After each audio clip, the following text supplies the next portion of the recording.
এবারে সবজির বাজারের খবর জানাতে চুয়াডাঙ্গা থেকে সরাসরি যোগ দিচ্ছেন রেজাউল করিম লিটন। যাচ্ছি তার কাছে। লিটন, শীতের সবজির দরদাম এবং সরবরাহ কেমন দেখছেন? চুয়াডাঙ্গার আজকের সবজির বাজার যদি আপনাকে বলি, আমি সকালে এসেছি চুয়াডাঙ্গাতে, একেবারে ভোরে এই বাজার শুরু হয়।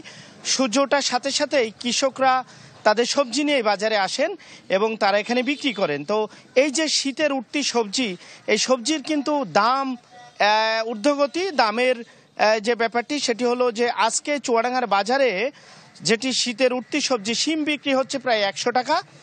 আর দাম কমের মধ্যে রয়েছে মূলার দাম 15 টাকা কেজি। ফুল পারফিউম ডিওডোরেন্ট স্টিক এর ওডর ফাইটিং ফর্মুলা দুর্গন্ধ দূর করে দেয়, লং লাস্টিং ফ্রেশনেস 24 ঘন্টা পর্যন্ত। আর কাঁচামরিচ কিন্তু সেঞ্চুরি হাঁকিয়েছে। পেঁয়াজের দামও প্রায় 100 টাকা।